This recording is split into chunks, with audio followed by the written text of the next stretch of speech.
हरिः ओं श्रीगुरुभ्यो नमः।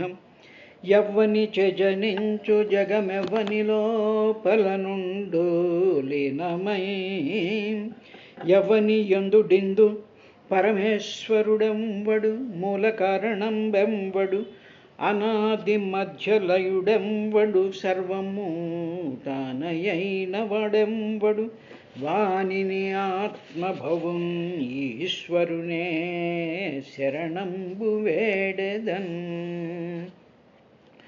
ఒక పరి జగములు వెలినిడి ఒక పరిలో పలికి గొనుచు ఉభయము దానై సకలార్థ సాక్షియగు అయ్యకలంకుని ఆత్మమూలుని అర్థిదలంతున్. లోకంబులు లోకేశులు లోకస్థులు తెగిన తుది అలోకంబగు పెంచికటికి అవ్వల యవ్వండు ఏకాకృతి వెలుగు అతనినే సెవింతున్. నర్తకుని భంగి పెక్కగు మూర్తులతో ఎంవడాడు మునులుంది విజుల్ కీర్తింపనేరెవ్వని వర్తనములు ఒరులు ఎరుగరు అట్టివానిను తింతున్. ముక్త సంగులైన మునులు దిదృక్షులు సర్వభూతహితులు సాధు చిత్తులు అసదృశవ్రసాఢ్యులై కొల్తురు యవ్వని దివ్యపదము వాడు దిక్కు నాకు. కలడందురు దీనుల ఎడ కలడందురు పరమయోగి గణముల పాలన్ కలడందురన్ని దిశలను కలడు కలండనెడివాడు కలడో లేడో. కలుగడే నా పాలి కలిమి సందేహింప కలిమిలెములు లేక కలుగువాడు నాకడ్డపడరాడెనలిన సాధువుల చేబడిన సాధుల కడ్డబడెడువాడు. చూడడే నా పాటు చూపుల చూడక చూచువారల కృప చూచువాడు. లీలతో నా మొరాలింపడే మొరగుల మొరలెరుంగుచు తన్ను మొరగువాడు. అఖిల రూపులు తన రూపమైన వాడు ఆది మధ్యాంతములు లేక ఎడరువాడు. భక్తజనముల దీనుల పాలివాడు వినడే చూడడే తల్పడే వెగరాడే. విశ్వకరు విశ్వదూరిని విశ్వాత్మకు విశ్వవేద్యు విశ్వున విశ్వన్ శాశ్వతు అజు బ్రహ్మ ప్రభునీశ్వరిని పరమ పురుషునే భజయంతు. ఓం శ్రీ గురుభ్యో నమః. ఓ పరీక్షితు, ఈ విధంగా విద్వాంసులందరూ కూడా లోకాల యొక్క విస్తారం, వాటి యొక్క లక్షణాలు, అక్కడ ఉండేటువంటి ప్రజలు, వాళ్ళు చేసేటువంటి ఆరాధనలు, వాళ్ళ యొక్క స్థితిగతులు, వీటిలన్నిటి గురించి కూడా చెప్పాం కదా. ఈ బ్రహ్మాండం అంతట్లోనూ కూడా వ్యాపించి ఉన్నటువంటి పదార్థం ఈ లోకాలోక పర్వతం భూమండలంలో 4వ వంతు ఉన్నది. భూమండలంలో 4వ వంతుతో ఉన్నది లోకాలోక పర్వతం. తర్వాత ఈ భూమండలం అంతా కూడా 50 కోట్ల యోజనాల విస్తీర్ణం కలిగి ఉన్నది అని చెప్పిన తర్వాత ఇప్పుడు ఆయన సుఖబ్రహ్మ పరీక్షణ్ మహారాజుకి తదుపరిష్టాచ్చ స్పృశ్వా శాశ్వాత్మయోనినా అఖిల జగద్గురునాధినివేశిత ఏ ద్విరదపతయ ఋషభ పుష్కర చూడో వామనోపరాజిత ఇది సకల లోకస్థితి హేతవః. తత్వపరిష్టాత్ అంటే ఈ లోకాలోక పర్వతానికి పైన బ్రహ్మగారు ఏం చేశారంటే ప్రతిదాని ఎప్పుడైనా సరే ఏది ఉన్నా సరే దానికి చుట్టూ దిక్కులు అనేటువంటివి ఉంటాయి. కాబట్టి ఈ లోకాలోక పర్వతం పైన 4 దిక్కుల యందు కూడా స్వయంభూడైనటువంటి వాడు, సకల జగత్తుకు తండ్రి అయినటువంటి వాడు, ఆత్మయోనిన అంటే స్వయంభూడైనటువంటి వాడు, అఖిల జగద్గురుణ ఆత్మాప్త అన్ని ప్రపంచాలకి కూడా గురువైనటువంటి వాడు, అంటే తండ్రి లాంటి వాడు, తండ్రి అయినటువంటి బ్రహ్మగారి చేత 4 దిక్కుల్లో కూడా ఋషభ పుష్కరచూడ వామన అపరాజిత అని 4 ఏనుగుల్ని ఆయన అక్కడ నిలబెట్టాడయ్యా. వృషభుడు, పుష్కరచూడు, వామనుడు, అపరాజితుడు అనేటువంటి 4 గొప్ప ఏనుగుల్ని అక్కడ ఆయన స్థాపించాడు. ఆ 4 ఏనుగులే ముల్లోకాలన్నిటినీ కూడా ఆ 4 ఏనుగులు కూడా నిలబెడుతూ ఉన్నాయ్యా అని చెప్పిన తర్వాత తేషాం స్వవిభూతీనాం లోకపాలానాంచ వివిధ వీర్యోపబ్రహ్మణాయ భగవాన్ పరమ మహాపురుషో మహావిభూతి పతి అంతర్యామ్యాత్మనో విశుద్ధసత్వం ధర్మ జ్ఞాన వైరాగ్య ఐశ్వర్యాద్యష్టమహాసిద్ధ్యుపలక్షణం విశ్వక్సేనాదిభిः సర్వపార్షదప్రవరైः పరివారితో నిజవరాయుధోప శోభితైర్నిజభుజదండై సంధారయామాణ తస్మిన్ గిరివరే సమంతాత్ సకలలోకస్త్వయ ఆస్తే అని చెప్పి ఇప్పుడు సర్వోత్కృష్టుడు, తర్వాత పరమ మహాపురుషుడు అంటే సర్వోత్కృష్టుడు, పురుషోత్తముడు, తర్వాత మహావిభూతి, గొప్ప ఐశ్వర్యం అంతా కూడా తనయందే ఉన్నటువంటి వాడు, సర్వ ఐశ్వర్యాలకి కూడా మహావిభూతిపతి. ఇంకా అంతకు మించినటువంటి మహా అంటే అంతకు మించినటువంటిది లేదు అని అర్థం. అంతకు మించినటువంటి సంపద ఇంకొకటి లేదు. అటువంటి సంపదకు పతి అయినటువంటి వాడు. తర్వాత అంతర్యామి, మొత్తం సకల జగాలలోనూ బ్రహ్మాండమైనటువంటి గెలాక్సీల దగ్గర నుంచి నక్షత్రాల దగ్గర నుంచి అతి సూక్ష్మమైనటువంటి పార్టికల్స్లో కూడా వ్యాపించిపోయినటువంటి అంతర్యామి అయినటువంటి భగవాన్ ఆ శ్రీహరి ఈ లోపల నుండి ఈ లోకాలన్నిటినీ, జనులన్నిటినీ, ఈ సర్వాన్ని కూడా ఆయనే ప్రతి దాంట్లోనూ తానే ఉండి వాటిల్ని తాను నియమిస్తూ ఉండేటువంటి ఆయన ఉన్నాడయ్యా. ఆ విధంగా ఉన్నాడు. ఆయన ఏం చేస్తూ ఉంటాడు, దేనిని బట్టి ఆయన ఉన్నాడు అని మనం గ్రహించగలుగుతున్నాము అంటే ధర్మ జ్ఞాన వైరాగ్య ఐశ్వర్య ఆది మహాసిద్ధి ఉపలక్షణం ఆ విధంగా గ్రహిస్తున్నాం. అంటే ఏమిటన్నమాట, ధర్మం, జ్ఞానం, వైరాగ్యం, ఈశ్వరభావం మొదలైనటువంటి మహాసిద్ధులను బట్టి ఆయన యొక్క మహిమను మనం జగత్తులో గుర్తించవచ్చు అని చెప్పి భగవంతుణ్ణి ఏ విధంగా గుర్తించాలి అనేటువంటి విషయాన్ని చాలా అద్భుతంగా సుఖబ్రహ్మ పరీక్షణ్ మహారాజుకి చెప్పాడు. మొట్టమొదటి ధర్మాన్ని బట్టి. ఇప్పుడు ధర్మము అనేటువంటిది మామూలుగా ధర్మం అండి అంటూ ఉంటాం. కానీ ధర్మము అంటే ఏమిటన్నమాట, ఉదాహరణకి ఒక చీమ ఉందనుకోండి. చీమకుండేటువంటి ఆ అవయవాలు, చీమకుండేటువంటి శరీరము, ఆ చీమకుండేటువంటి మనసు, ఆ చీమకుండేటువంటి ఇంద్రియాలు, ఆ ఇంద్రియాలు, ఆ చీమ శరీరం, ఆ చీమకులో ఉండేటువంటి అతి స్వల్పమైనటువంటి మేధస్సు కూడా ఆ చీమ శరీరంలో ధరింపబడి ఉన్నది కాబట్టి ధర్మము అంటారు. ఆ శరీరం యొక్క ధర్మము అదన్నమాట. అదేవిధంగా మానవుడి శరీరం ఉందని, మానవుడి శరీరంలో ఎన్నో ఉన్నాయి, అంతరింద్రియాలు ఎన్నో ఉన్నాయి. వీటిలన్నిటినీ కూడా ధరించి ఆ గుణాలు వీటిని ధరించి ఉన్నాయి. అంటే ఏమిటనమాట, ధరించి ఉండేటువంటి దానిని ధర్మము అంటారు. ఈ చీమకుండేటువంటిది కానీ, బ్రహ్మదేవుడికి ఉండేటువంటిది కానీ, మానవులకి, జంతువులకి అన్నిటికీ ధరించి ఉన్నటువంటి గుణములు ఏవైతే ఉన్నాయో ఆ గుణములను ధర్మములు అంటారు. ఈ ధర్మాలన్నీ కూడా ఎవరు నియమించారు అంటే సాక్షాత్తు భగవంతుడు నిర్మించాడు. ఓ చెట్టు ఉందనుకో, చెట్టు యొక్క ధర్మం ఏమిటంటే భూమిలో ఉండేటువంటిని వేళ్ల ద్వారా నీళ్లు పీల్చుకోవడం, ఆ పైన ఉండేటువంటి ఆకులు వరకు కూడా నీటిని అందించడం, అది కళకళలాడుతూ ఉండడం, పువ్వులు పూస్తూ ఉండడం, పళ్ళు పూస్తూ ఉండడం, పెరుగుతూ ఉండడం, ఇవన్నీ కూడా చెట్టు యొక్క ధర్మాలు. ఈ ధర్మాలన్నిటినీ కూడా ఎవరు నిర్దేశించారు, ఎవరు చెప్పారు ఈ ధర్మాలు ఇలా ఉండాలి అని? ఐన్స్టీన్ చెప్పాడా, లేకపోతే ఏదైనా ఇంకోళ్ళు ఎవరైనా చెప్పారా? ఈ ధర్మాలు ఇలా ఉండాలి అని దానిని నియంత్రించేటువంటి వాడు అంతర్యామి అయినటువంటి భగవాన్ శ్రీహరి.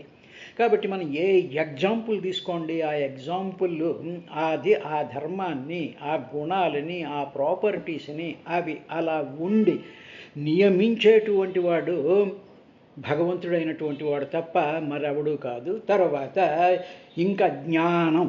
ఇప్పుడు మనకి జ్ఞానం ఉంది అంటే మనకి జ్ఞానం ఉంది అంటే ఏం చేస్తున్నాం? మనకు ఉండేటువంటి మేధస్సు చేత మన బ్రెయిన్ చేత బయటదో పదార్థాన్ని చూసిన తర్వాత మనలో ఉండేటువంటి జ్ఞానం ఏం చేస్తుందంటే కళ్ళల్లో నుంచి బయటికి వెళ్ళిపడి అక్కడ ఉండేటువంటి పదార్థాలను తెలుసుకుంటూ ఉంటుంది. ఇది చంద్రుడు అంటుంది, సూర్యుడు అంటుంది, ఇది చెట్టు అంటుంది, ఇది ఇంకోటి అంటుంది. కన్ను తెలుసుకుంటుందా? కన్ను ద్వారా తెలుసుకునేటువంటి ఒకానొక ఫ్యాకల్టీ, ఒకానొక స్థితి, ఆ జ్ఞానం ఏం చేస్తుందంటే చక్షురాది కర్ణద్వారా బహిస్పందతే జానామీతి యమేవ భాంతమనుభాత్య సమస్తం జగత్ అని దక్షిణామూర్తిలో చెప్పారు. మనలోనే ఉండేటువంటి జ్ఞానమే ఆ విధంగా ఆ ఇంద్రియాల ద్వారా బయటికి వెళ్ళి ఆ జగత్తులో ఉండేటువంటి ఇన్ఫర్మేషన్ని తెలుసుకునేటువంటి జ్ఞానం ఐన్స్టీన్ ఇచ్చాడా? నీ బాబిచ్చాడా? నీ అమ్మిచ్చిందా? ఎవడిచ్చాడు ఆ జ్ఞానం? భగవంతుడు ఇచ్చాడు. కాబట్టి అటువంటి జ్ఞానస్వరూపమైనటువంటి వాడు. తర్వాత వైరాగ్యం అనేటువంటి మామూలుగా చెప్పాలనుకోండి, మనకి ఇష్టం లేనటువంటి వాటిని వదిలేస్తూ ఉంటాం. దాని మీద పెద్ద మనకి రాగమే ఉండదు. ఇష్టమైనటువంటి వాటి వెనకాల మనం పడుతూ ఉంటాం, ఇష్టమైనవి వదిలేస్తూ ఉంటాం. తరువాత ఆ విధంగా కూడా భావన చేసుకున్నట్లయితే వైరాగ్యాన్ని, ఆ డిస్క్రిమినేషన్ పవర్ని కూడా ఇచ్చినటువంటి వాడు భగవంతుడే. తరువాత ఈశ్వర భావం, కంట్రోల్ అన్నిట్లోనూ తాను ఉంటూ ఆయా శరీరాల్ని, ఆయా మనసుల్ని, ఆ ఇంద్రియాల్ని, ఆ జ్ఞానాన్ని అంతటినీ కూడా కంట్రోల్ చేసేటువంటి ధర్మ, జ్ఞాన, వైరాగ్య, ఐశ్వర్య ఆది మహాసిద్ధి ఉపలక్షణం అవన్నీ మనలోనే ఉండి అవన్నీ మనకు కనిపిస్తున్నాయిగా. మన ధర్మం ఏమిటో మనకు తెలుస్తోంది, మన జ్ఞానం ఏమిటో మనకు తెలుస్తోంది, మనకు ఉండేటువంటి శక్తి ఈశ్వరభావం, మనం ఎంత శక్తివంతులం అనేటువంటిది మనకు తెలుస్తూనే ఉంటుందిగా. ఈ విధంగా మనని మనం తెలుసుకునేటువంటి ఉపలక్షణం, ఆ ఉపాయాన్ని కలిగించినటువంటి వీటిల్ని బట్టి ఓహో స్వామి నువ్వన్నమాట మాకు ఇన్ని రకాలైనటువంటి స్థితులను కల్పిస్తున్నావు అని చెప్పిన తర్వాత ఆయన అటువంటి వాడయ్యా అని చెప్పి ఆత్మనః విశుద్ధతత్వం నిజవర ఆయుధ ఉపశోభితై ఆయనలో రజస్తమో గుణాలు ఏం లేవయ్యా. ఇలాగ ప్రతి దాంట్లోనూ ప్రతి అణువులోనూ తానుంటూ మనకి ఆ ధర్మ, జ్ఞానం, వైరాగ్యం, ఈశ్వరభావం అనేటువంటివన్నీ కూడా తాను సమకూరుస్తూ ఆ సిద్ధులన్నీ కూడా, సిద్ధి అంటే సిద్ధించి ఉన్నాయి, అవన్నీ మనం ఎక్కడి నుంచో కొనుక్కు తెచ్చిపెట్టుకోలేదు, అవి సిద్ధం పుట్టుకతోనే వచ్చినటువంటివి. ఆ సిద్ధులన్నిటినీ కూడా ఇచ్చినటువంటి ఆ పరమాత్మ రజస్తమో గుణాలు ఏమీ లేకుండా శుద్ధ సత్వస్వరూపంగానే ఆయన ఉంటాడు. ఆత్మనః విశుద్ధ సత్వం నిజవర ఆయుధ ఉపశోభితై అటువంటి శుద్ధ సాత్విక స్వరూపమైనటువంటి దానినే దాని ఉపాదానంగా తాను రూపం దాలుస్తాడయా. ఉపాదానము అనేటువంటి దానికి అర్థం ఏమిటి అంటే మామూలుగా ఇప్పుడు కొండ ఉందనుకోండి, కొండ ఏమవుతుంది? దానికి కారణం ఏమిటి? మట్టిని ఉపాదానం అంటారు. సో మట్టిని ఉపాదానం అంటారు, కొండనేమో కార్యం అంటారు. దానికి ఉపాదాన కారణం, ఈ ఉపాదాన కారణం అంటారు. ఇది ఉంటుందన్నమాట. అదేవిధంగా పరమాత్మ పరమశుద్ధమైనటువంటి సాత్విక రూపమే తన యొక్క కారణంగా ఉండేటువంటి వాడు. ఆయన ఏం చేస్తాడు అంటే రకరకాలైనటువంటి నిజవర ఆయుధ ఉపశోభితై తనకు కావలసినటువంటి ఆయుధాలని తాను ధరించి గొప్ప ఆయుధాలతో ఉండి నిజభుజదండై తన భుజాల మీద ఏదో శంఖం, చక్రం, ఖడ్గం, గద, మిగతా ఆయుధాలు ఏవైతే ఉన్నాయో అవి ధరించి ఆయన స్వపార్షద ప్రవరై సంధారయమాణ వాటిలన్నింటినీ కూడా ఆయన కనిపింపజేస్తూ ఇక్కడ సాకార రూపం కింద మనకి ఆ లోకాలోక పర్వతం మీద ఈ శ్రీ మహావిష్ణువు యొక్క ఆ వైకుంఠ ధామాన్ని ఈయన వర్ణిస్తూ మనకు ప్రజెంట్ చేస్తున్నాడు. అక్కడ ఆయన సర్వాయుధాలు ధరించి ఏం చేస్తూ ఉంటాడంటే విశ్వక్సేన ఆదిభి, ఆయన సేనాధిపతి అయినటువంటి విశ్వక్సేనుడు, తర్వాత విజయుడు, వీళ్ళందరూ ఉన్నారుగా, ఆ పార్షదులందరితోనూ కూడా వాళ్ళందరూ చుట్టూ ఉండగా తరువాత అన్ని లోకాలకి కళ్యాణకారకం కోసం అని చెప్పి ఆయన అవన్నీ ఏం చేస్తుంటాడంటే ఆవిష్కరిస్తూ ఉంటాడయ్యా. ఆయన చుట్టూ కూడా ఆయన అనుచరులైనటువంటి విశ్వక్సేనాదులందరూ కూడా ఆయన చుట్టూ చేరుంటారు. ఆయన దిగ్గజాలకు తర్వాత తన అంశలే అయినటువంటి దిక్పాలకులను కూడా ఈయన ఆ ముల్లోకాల్ని మోస్తున్నటువంటి ఆ ఏనుగులకి కానీ ఆ దిక్కుల్ని పరిపాలించేటువంటి దిక్పాలకులకు కానీ అనేక విధాలైనటువంటి పరాక్రమాల్ని, బలాన్ని, తేజస్సుని అవన్నీ కూడా తన నుంచే వాళ్ళందరికీ ఆయన ఇస్తూ ఆయన అలాగ తేజరిల్లుతూ ఉంటాడయ్యా. పరమాత్మ శ్రీ మహావిష్ణు స్వరూపమైనటువంటి వాడు ఆయన. ఎవరంటే పరమ మహాపురుష మహావిభూతిపతి అంతర్యామి భగవాన్ శ్రీహరి. ఈయనే అన్నిటికీ కూడా కారణం. అందుకనే అంటే మూల కారణం బెంవడనాది మధ్యలయుడెంవడు సర్వము తానయైన వాడెంవడు. తానే అన్ని అయినటువంటి వాడు ఆత్మభవం తనలో నుంచే ఇలాగ ఆవిష్కరించేటువంటి ఆ మహానుభావుని శరణంబు వేడెదన్ అని చెప్పి మనం ఆ పద్యాన్ని నిరంతరం కూడా మననం చేసుకున్నట్లయితే ఈ లోకాలోక పర్వతానికి పైనుండేటువంటి ఆ మహత్తరమైనటువంటి మహావైకుంఠ ధామంలో చతుర్భుజుడైనటువంటి అష్టభుజుడైనటువంటి శ్రీమన్నారాయణుడు విశ్వక్సేనాది వాళ్ళతో పరివృతమై ఆ దిక్కుల్లో ఉండేటువంటి ఏనుగులకి, దిక్పాలకులకి, సమస్తమైనటువంటి లోకాలన్నిట్లోకి కూడా తన యొక్క ప్రజ్ఞను కిందకు ప్రసరింపజేస్తూ అన్నిట్లోనూ కూడా ధర్మ, జ్ఞానం, వైరాగ్యం, ఈశ్వరం, సంపదలు అన్నీ కూడా తన నుంచే వస్తూ ఉన్నాయి. సర్వమున్నతని దివ్య కళామయమంచు విష్ణునందులము చేర్చితారడవి నుండుట మేలు నిశాచరగ్రణి అని ప్రహ్లాదుడు. సర్వము అతని దివ్య కళామయమే అంచు విష్ణునందులము చేర్చి. మనం చెయ్యాల్సినటువంటి పని అది ఏమిటి అంటే, అందుకని దీనికి ఏముంటుందంటే ఏకాంతంగా కూర్చుని ఈ పద్యాన్ని చదువుకుంటూ ఈ భావాన్ని మనసులో పెట్టుకుంటూ ఈ బ్రహ్మాండాలన్నిట్లోనూ కూడా మనం చేతులు నమస్కారం పెట్టి ఆ మహానుభావుడైనటువంటి ఆ సాకార రూప స్వరూపమైనటువంటి శ్రీ మహావిష్ణువులో నుంచి ఒక బ్రహ్మాండమైనటువంటి ఒక వెలుగు, ఒక ఎనర్జీ మనలోకి ప్రవహిస్తూ ఉన్నట్టుగా, మన బ్రహ్మరంధ్రం గుండా మన శరీరంలోకి ప్రవహిస్తున్నట్టుగా భావన చేసినట్లయితే మనలో ఉండేటువంటి రజోతమో గుణాలన్నీ కూడా నిర్మూలించబడి శుద్ధ సాత్వికమైనటువంటి పరమమైనటువంటి ఆనందమైనటువంటి శాంతమైనటువంటి స్థితి కలుగుతుంది అని అర్థం. అయిన తర్వాత అకల్పమేవం వేషం గతయేష భగవాన్ ఆత్మయోగమాయయా విరచిత వివిధ లోకయాత్రా గోపీధాయేతద్యర్థః. ఏష ఈ భగవానుడు ఆత్మయోగమాయ తనకుండేటువంటి ఆ మాయా గుణం, ఆ మూడు గుణాల కలయికగా ఉండేటువంటి, ఇప్పుడు ఏమిటి భగవంతుడికి ఉండేటువంటి మాయా శక్తి. మాయా అనేటువంటిది ఒక శక్తి, ఒక ఫోర్సు, ఒక ఎనర్జీ, అది అర్థం చేసుకోవాలి. ఆ శక్తిలో ఆ మాయా అనేటువంటి దాంట్లో త్రిగుణాలు మూడు కలిసి ఉన్నాయి. సత్వరజస్తమో గుణాలు అనేటువంటివి ఉంటాయి.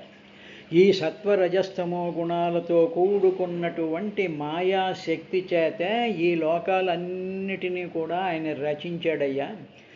ఆయన తనలో ఉండేటువంటి మాయాశక్తిని ఇలా బయటికి లాగి, ఓ మాయాశక్తి, నువ్వు సత్వ రజస్తమో గుణాలతో కూడుకున్నటువంటి దానివి, కాలాన్ని తీసుకుని నువ్వు ఈ 14 భువనాలని కూడా నువ్వు తయారు చెయ్యి అని చెప్పి తయారు చేయించి సకల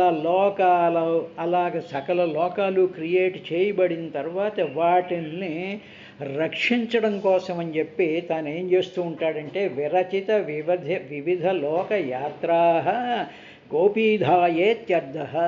ఇలాగ తన మాయాశక్తి చేత రచింపబడినటువంటి లోకాలన్నిటినీ కూడా మాయాశక్తి రచింపజేసి తాను తన మాయాశక్తి రచించినటువంటి లోకాలను రక్షించడం కోసమని చెప్పి ఆయన ఇటువంటి వేషాన్ని, ఇందాక చెప్పినటువంటి వేషాన్ని ధరించి ఈ కల్పం అంతం అయ్యేంత వరకు కూడా ఆయన అలాగ తిరుగుతూనే ఉంటాడట. ఈ తిరిగేటువంటి అంతర్యామి మనలోనూ ఉన్నాడు. అంటే చాలా సూక్ష్మరూపంగా చతుర్బాహుడై కిరీటంతో విశ్వక్సేనుడితో పక్షివాహనుడై మహా తేజస్సుతో వెలిగిపోతూ మన శరీరంలో మన హృదయస్థానంలో ఉండి మనం నిద్రపోతున్నప్పుడు మన శరీరంలో ఆయన తాను మేల్కొని మన శరీరంలో ఉండేటువంటి సమస్తమైనటువంటి ఇంద్రియాలని సమస్తమైనటువంటి ఆ అంతరింద్రియాలను పని చేయించేటువంటిగా తన యొక్క శక్తి చేత వాటిని ఉద్దీపన చేస్తూ ఉంటాడు. అదేవిధంగా జాగ్రత్తావస్థలో కూడా తానే మనని నిరంతరము రక్షిస్తూ ఉంటాడు. అటువంటి విధంగా ఆయన కల్పాంతం వరకు ఈ వేషంతో ఉంటాడయ్యా అని చెప్పిన తర్వాత యో అంతర్విస్తారయేతేన హ్యలోక పరిమాణం చ వ్యాఖ్యాతం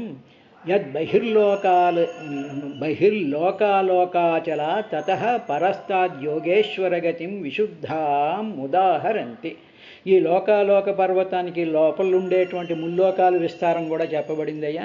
ఈ లోకాలోక పర్వతంలోనే కదా ఈ 3 లోకాలు ఉన్నాయి, అక్కడ ఏనుగులు ఉన్నాయి, బ్రహ్మగారు అక్కడి నుంచి వాటిని మోయిస్తూ ఉన్నాడు అనేటువంటి చూసాం కదా. అవతల లోకం అంటే ఈ లోకాలోక పర్వతానికి అవతల ఏమిటంటే కాంతి ఉండదు. పెంచీకటి అనేటువంటిది ఒక చీకటి ఉంది అని చెప్పాడుగా గజేంద్రుడు ఇందాక పద్యంలో. అటువంటి అలోకము, అక్కడ లోకం కాకుండా పిచ్చ డార్క్నెస్ ఉండేటువంటి ఆ పెంచీకటితో ఉండేటువంటి లోకం విస్తారం కూడా ఈ వెలుగులతో ఉండేటువంటి లోకం ఎంత ఉందో అంతా కూడా అక్కడ ఉందయ్యా. దాని విస్తారం కూడా అంతే ఉంటుంది. ఆ లోకము తరువాత పెంచీకటికి అవ్వల ఉండేటువంటి వెలుగులకి యోగీశ్వరులందరూ కూడా వాళ్ళ గతి అది. ఆ లోకాన్ని చేరుకోవడమే యోగీశ్వరులు నిరంతరము కూడా వాళ్ళు ప్రయత్నం చేస్తూ ఉంటారయ్యా. యద్బహిర్లోకాలోకాచల తతః పరస్తాద్ యోగేశ్వరగతిం విశుద్ధాముదాహరంతి.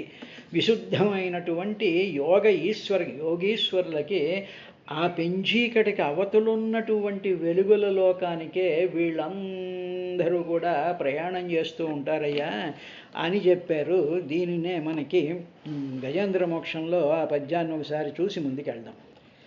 లోకంబులు లోకేశులు లోకస్థులు తెగిన తుది అలోకంబగు అన్నారు చూసా. యో అంతర్విస్తారయేతేన హ అలోక పరిమాణం అలాగనమాట. లోకంబులు లోకేశులు లోకస్థులు తెగిన అక్కడతో ఆగిపోయిన తర్వాత అలోకంబగు అక్కడ ఇంక ఏ లోకము లేకుండా ఏముంటుందంటే పెంచీకటి.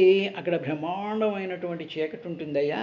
ఆ చీకటికి అవ్వల దాని అవతల ఎవ్వండు ఏకాకృతి వెలుగు అతని సేవింతున్. అటువంటి ఆ పెంచీకటికి అవతలుండేటువంటి ఆ వెలుగుల లోకం కోసమే పరస్తాద్ యోగేశ్వర గతిం విశుద్ధాముదాహరంతి. అక్కడికి ఈ యోగులందరూ కూడా వెళ్తూ ఉంటారని చెప్తూ ఉంటారయ్యా అని చెప్పి మనకి అంటే ఏమిటి ఆ పెంచీకటి ఏమిటంటే మహత్తరమైనటువంటి అజ్ఞానం. ఆ అజ్ఞానం అనేటువంటి చీకటిలో మనం అందరం కొట్టుకుంటూ ఉంటాం.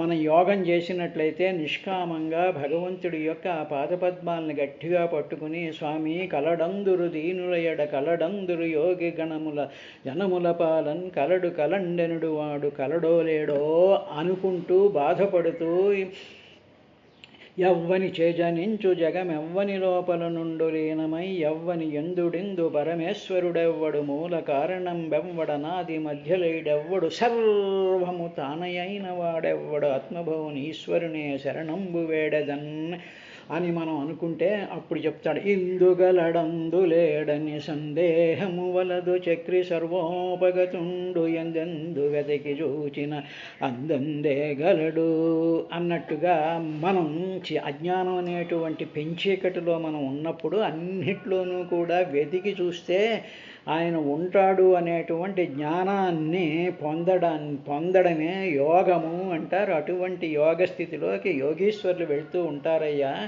అని చెప్పిన తరువాత ఇంకా ఏం చెప్పారు అంటే అండమధ్యగత సూర్యోద్యావా భూమోర్యదంతరం సూర్యాండగోళయోర్మధ్యే కోట్యస్సు పంచవింశతి.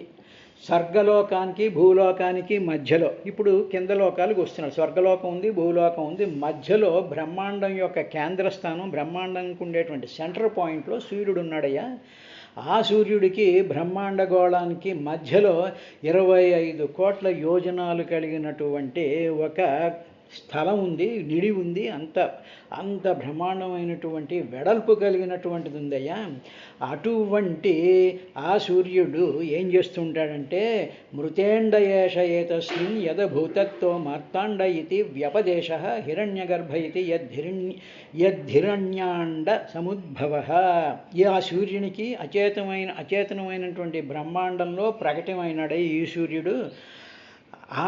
అలాగ ప్రకటితమైనటువంటి సూర్యుడే జీవకోటి అంతటికీ హేతువైనాడు కనుక మార్తాండుడనియు తేజోమయమైనటువంటి బ్రహ్మాండం నుండి చక్కగా వచ్చాడు కాబట్టి హిరణ్యగర్భుడు అని చెప్పి ఈనాడు మనం చూస్తున్నటువంటి సూర్యుణ్ణి హిరణ్యగర్భుడు అంటాడు, మార్తాండు అంటాడు. ఈ మార్తాండుడే సమస్త జీవాలు, అన్ని లోకాలలో ఉండేటువంటి జీవుల యొక్క ఉత్పత్తికి పెరగడానికి కారణమైనటువంటి సూర్యుడు. భూమండలానికి ఇప్పుడు మనకు కనిపిస్తున్నటువంటి సూర్యుడు, అన్ని లోకాల్లో ఉండేటువంటి జీవులు కనిపించేటువంటి సూర్యుడు అక్కడ ఉన్నాడు అనేటువంటి విషయాన్ని చెప్పాడు. రేపటి కార్యక్రమంలో ఏం చెప్పారు అనేటువంటి విశేషం